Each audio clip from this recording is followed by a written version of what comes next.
Dear friends, ഈ ഒരു വീഡിയോയിൽ ഞാൻ സംസാരിക്കാൻ പോകുന്ന ഒരു സബ്ജക്റ്റ്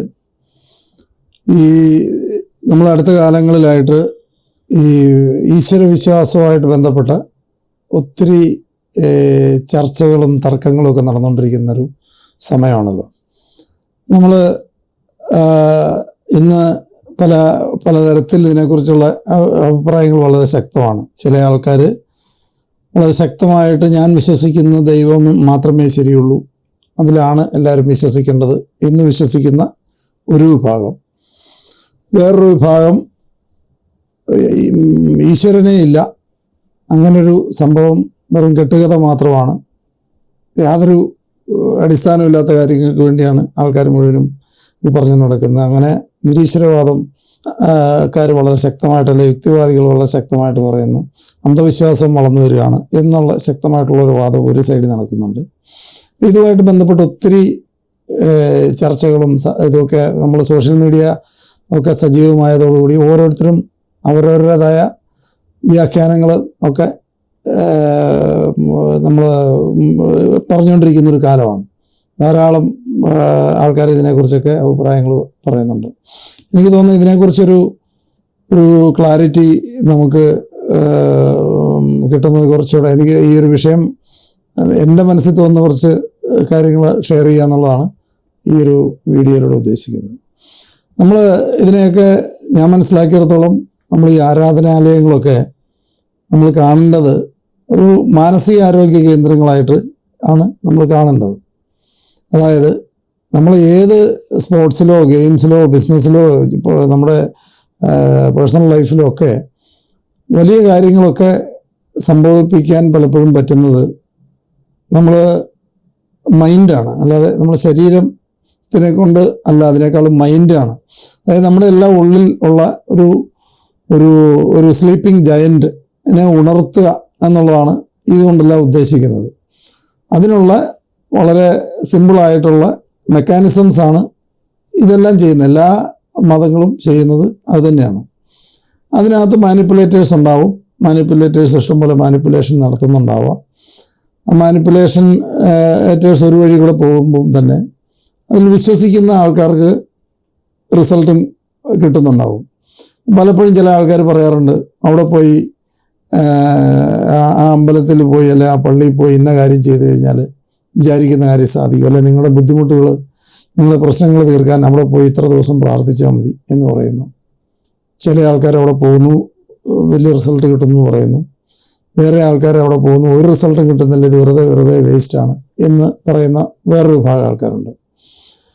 അപ്പോൾ ഇതിൽ എന്താണ് വർക്ക് ചെയ്യുന്നത്? ഇവർ രണ്ടു കൂട്ടരും പോയത് ഒരേ സ്ഥലത്താണ്, ഒരേ രീതിയിലായിരിക്കും പോയി പ്രാർത്ഥിച്ചിട്ടുള്ളത്. പക്ഷേ രണ്ടു കൂട്ടർക്കും രണ്ട് തരത്തിലുള്ള റിസൾട്ടുകളാണ് വരുന്നത്.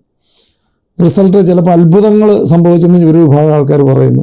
അവരുടെ ജീവിതത്തിൽ ഒത്തിരി വർഷങ്ങളായിട്ട് അവർ ഫേസ് ചെയ്തുകൊണ്ടിരുന്ന പ്രോബ്ലം അവർ വിശ്വസിക്കുന്ന ഒരു സ്ഥലത്ത് പോയി ഇത്ര ദിവസം ഇന്നപോലെയൊക്കെ പ്രാർത്ഥിച്ചപ്പോൾ ഇന്ന കാര്യങ്ങൾ ചെയ്തപ്പം അവർക്ക് സോൾവ് ആയി കിട്ടിയെന്ന് ഒരു വിഭാഗം വളരെ ശക്തമായിട്ട് പറയുന്നു. വേറൊരു വിഭാഗം പറയുന്നു വെറുതെ തട്ടിപ്പാണ്, അതിലൊന്നും ഒരു കാര്യമില്ലാത്ത കാര്യമാണ്, അത് ഒരിക്കലും യുക്തിക്ക് നിരക്കാത്ത കാര്യങ്ങളാണ്, ഒരിക്കലും സംഭവിക്കില്ല എന്ന് പറയുന്നു. എന്താണ് ഇതിലൊക്കെ വർക്ക് ചെയ്യുന്നത് എന്ന് ചോദിച്ചു കഴിഞ്ഞാൽ സിമ്പിളായിട്ട് മനസ്സിലാക്കാനായിട്ട് ഒരൊറ്റ കാര്യം മാത്രം ഓർത്താൽ മതി. അതായത് നമ്മൾ മണിച്ചിത്രത്താഴ് സിനിമ മിക്കവാറും എല്ലാവരും തന്നെ കണ്ടിട്ടുള്ളതാണ്. ഈ മണിച്ചിത്രത്താഴ് സിനിമയിൽ അതിനകത്ത് നാഗവല്ലി ശോഭനയാണ് നാഗവല്ലിയായിട്ട് വരുന്നത്. ഈ ശോഭനയ്ക്ക് ഉണ്ടായ ഒരു മാനസിക പ്രശ്നം, അതിന് ട്രീറ്റ് ചെയ്യുന്നതിനെ കുറിച്ച് വലിയ എക്സ്പെർട്ടായിട്ടുള്ള സണ്ണി എന്ന് പറഞ്ഞ ഡോക്ടർ വരുന്നു. ലോകത്തെ ഏറ്റവും മികച്ചത് എന്ന് പറയാവുന്ന, ലോകത്ത് തന്നെ ഏത് ട്രീറ്റ്മെൻറ്റും കൊടുക്കാനായിട്ട് അല്ലെങ്കിൽ ചെയ്യാനായിട്ട് അറിവുള്ള ഒരാളാണ് ഡോക്ടർ സണ്ണി. അപ്പോൾ അദ്ദേഹം അവിടെ വരുന്നു. ആ ട്രീറ്റ്മെൻറ്റിന് കൊണ്ടുപോകാനായിട്ട് അദ്ദേഹം തയ്യാറാകുന്നില്ല. അദ്ദേഹം ഈ കൂടോത്രം മന്ത്രവാദത്തിലേക്കൊക്കെ പോകുന്നു എന്ന് പറഞ്ഞ് ഗംഗയുടെ ഹസ്ബൻഡ് സുരേഷ് ഗോപി ആണ് അതിൽ അഭിനയിക്കുന്നത്. അവർ തമ്മിൽ തർക്കം ഉണ്ടാകുന്നു. ഗംഗ എവിടെ വേണേലും ഞാൻ കൊണ്ട് ട്രീറ്റ് ചെയ്യും എന്നും പറഞ്ഞ് സുരേഷ് ഗോപി അതിനകത്ത് പറയുന്നു. ഇതിനകത്ത് അത്രയും എക്സ്പീരിയൻസ് ഉള്ള ഈ ഡോക്ടർ സണ്ണി ഈ പൂജാ മന്ത്രവാദത്തിലേക്കാണ് അദ്ദേഹം ഫൈനലി പോകുന്നത്. ആദ്യം അത് മറ്റുള്ള അതായത് പ്രത്യേകിച്ച് അതിനകത്ത് സുരേഷ് ഗോപിയുടെ ക്യാരക്ടറിന് അത് അക്സെപ്റ്റ് ചെയ്യാൻ സാധിക്കുന്നില്ല. പക്ഷേ ബാക്കി അത് ഈ മോഹൻലാൽ ഡോക്ടർ സണ്ണിക്ക് കൺവിൻസ് ചെയ്യാൻ സാധിച്ചു. അങ്ങനെയാണ് ആ അന്തരീക്ഷം അവിടെ ഉണ്ട്, ഒരു പൂജയുടെ ഒരു അന്തരീക്ഷം അവിടെ ഉണ്ടാക്കുന്നു തിലകൻ. ആ അന്തരീക്ഷം അവിടെ ഉണ്ടാക്കുന്നു. അവിടെ ശോഭനയെ കൊണ്ടുവരുന്നു. ആ ശോഭനയുടെ മനസ്സിലുണ്ടായിരുന്ന അതായത് ആ രാജാവിനെ, ശോഭന എന്ന് പറഞ്ഞാൽ നർത്തകി, നേരത്തെ മരിച്ചുപോയ നർത്തകി, ആ രാജാവിനോടുള്ള വൈരാഗ്യം അല്ലെങ്കിൽ പക തീർക്കാനായിട്ടുള്ള സാഹചര്യം അവരുണ്ടാക്കിയെടുക്കുന്നു. ആ ഒരു സിറ്റുവേഷൻ ക്രിയേറ്റ് ചെയ്യുന്നു. ആ സിറ്റുവേഷനിൽ ശോഭന അല്ലെങ്കിൽ നാഗവല്ലി, നാഗവല്ലിക്ക് ഏറ്റവും വൈരാഗ്യം ഉണ്ടായിരുന്ന രാജാവിനെ വെട്ടിക്കൊലപ്പെടുത്തി കഴിഞ്ഞ് അതിൽ നിന്ന് സുഖം പ്രാപിച്ച് പൂർണ്ണമായിട്ടും പുറത്തു വരുന്നു. ഇതിൽ നിന്ന് നമ്മൾ മനസ്സിലാക്കുന്ന ഒരു കാര്യം എന്താണെന്ന് വെച്ചാൽ, അവരുടെ മനസ്സിലുണ്ടായിരുന്ന, അവരുടെ മനസ്സിലെ ആ ബ്ലോക്ക് മാറ്റിയെടുക്കുന്ന ഒരു പ്രക്രിയയ്ക്ക് ആ ഒരു സാഹചര്യം ഉണ്ടാക്കി എടുക്കുകയാണ് അവിടെ ചെയ്തിട്ട്, അതിൽ നിന്നും ശോഭനയുടെ മാനസിക പ്രശ്നം പൂർണ്ണമായിട്ട് മാറി പുറത്തു കൊണ്ടിരുന്നതാണ് ആ സിനിമയ്ക്കകത്ത് കാണിക്കുന്നത്. ഫാസിലാണ് അതിൻ്റെ ഡയറക്ടർ. അപ്പം ഇതിൽ നിന്നും നമ്മൾ മനസ്സിലാക്കേണ്ടത് ഇത് തന്നെയാണ് പലപ്പോഴും പല ആരാധനാലയങ്ങളിലുമൊക്കെ ചെയ്യുന്ന പ്രക്രിയ. അതിനുള്ള അന്തരീക്ഷം അവിടെ ഉണ്ടാക്കുന്നു. വെറുതെ ഒരാൾ അവിടെ വന്നാൽ അതിനുള്ള അന്തരീക്ഷം അവിടെ ഉണ്ടാക്കുന്നു. ആ അന്തരീക്ഷത്തിൽ അവിടെ വരുന്ന നമ്മൾ വിശ്വസിക്കുന്ന ഒരാൾ പറയുന്നു, ഇന്ന അമ്പലത്തിൽ പോയി അല്ലെങ്കിൽ ഇന്ന പള്ളിയിൽ പോയി ഇന്ന കാര്യങ്ങൾ ചെയ്തു കഴിഞ്ഞാൽ നിൻ്റെ ഈ പ്രോബ്ലം സോൾവ് ആകും എന്ന് പറയുമ്പം അത് വിശ്വസിച്ച് ചെയ്യുന്ന ഒരാൾക്ക് അതിൻ്റെ റിസൾട്ട് കിട്ടും. അതായത് അവിടെ പോയി ചില ആൾക്കാർ പോയി ഒരു ചരട് ജപിച്ച് കൈ കെട്ടി വരുന്നത് കാണാൻ പറ്റും. ചിലപ്പോൾ ചില അമ്പലങ്ങളിലുണ്ട് വളരെ മാനസിക പ്രശ്നം ഉണ്ടായിട്ടും ചില അമ്പലങ്ങളിലൊക്കെ പോയി നിന്ന്, അല്ലെ പള്ളിയിലൊക്കെ പോയി ഇത്ര ദിവസം അവിടെ നിന്നതിന് ശേഷം അവിടെ നിന്ന് സുഖം പ്രാപിച്ച് പോകുന്നത് കാണാറുണ്ട്. നടന്നുകൊണ്ടിരിക്കുന്ന കാര്യങ്ങളാണ്. അപ്പോൾ അതിനകത്ത് യാതൊരു കാര്യവുമില്ല എന്നൊരു വിഭാഗം പറയുമ്പോൾ അവിടെയൊക്കെ വർക്ക് ചെയ്യുന്നത് വിശ്വാസമാണ്. അതായത് ഒന്നെങ്കിൽ അവരെ പറഞ്ഞു വിട്ട ആളെ അവർ വിശ്വസിക്കുന്നുണ്ടാവാം.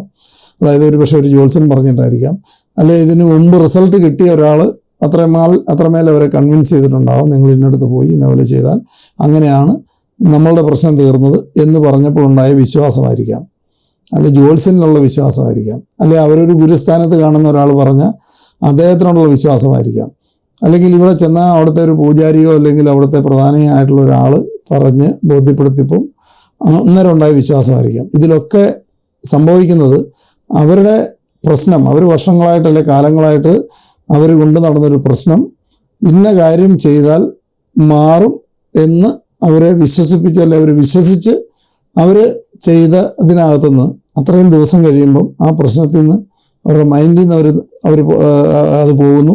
അവർ ആ പ്രശ്നത്തിൽ നിന്ന് പുറത്തു വരുന്നതാണ് ഇതിനകത്തൊക്കെ സംഭവിക്കുന്നത്.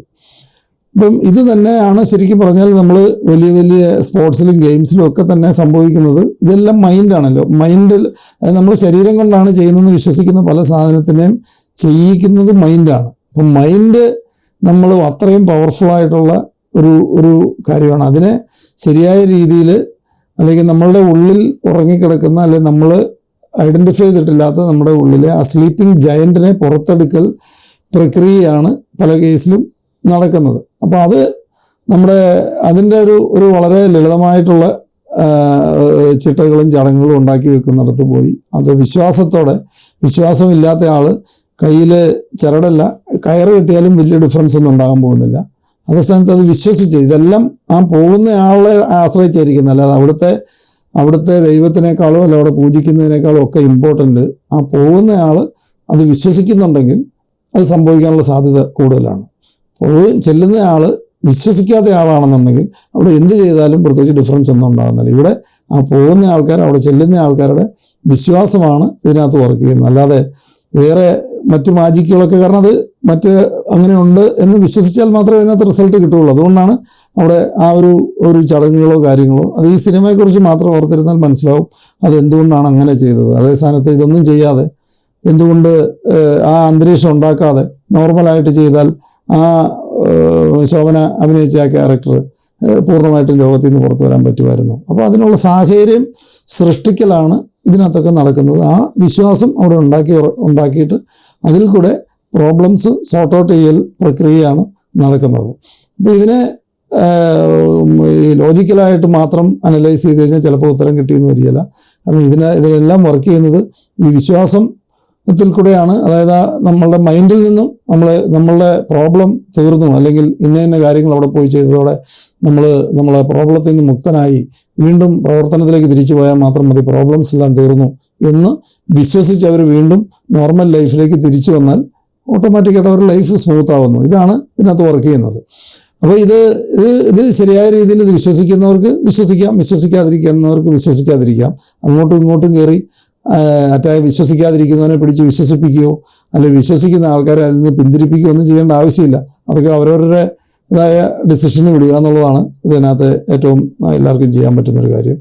വിശ്വസിക്കുന്ന ആൾക്കാർക്ക് റിസൾട്ടുകൾ ധാരാളം കിട്ടുന്ന കേസുകളുണ്ട്. വിശ്വസിക്കാത്തവർക്ക് വിശ്വസിക്കാതിരിക്കാം.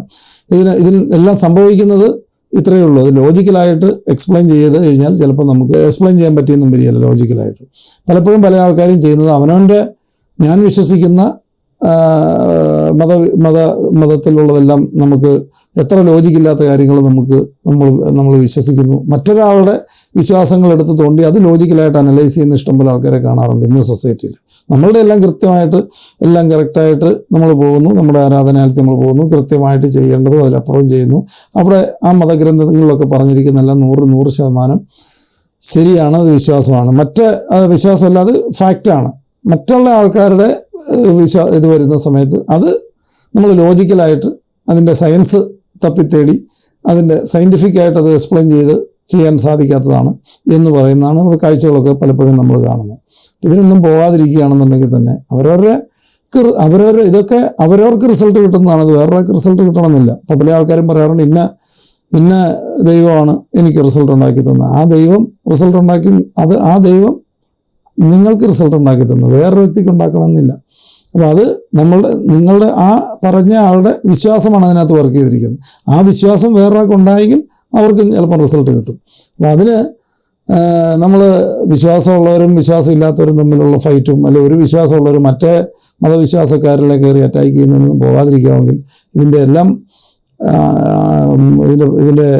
എല്ലാം പുറകിൽ പ്രവർത്തിക്കുന്നത് ഒന്നേ ഉള്ളൂ. ഇതിനുള്ളൊരു സാഹചര്യങ്ങൾ ഉണ്ടാക്കുന്ന, ആ വിശ്വാസം ഉണ്ടാവണമെങ്കിൽ അതിനുള്ള അന്തരീക്ഷം ഉണ്ടാക്കൽ ആണ് ഇവിടെയൊക്കെ നടന്നുകൊണ്ടിരിക്കുന്നത്.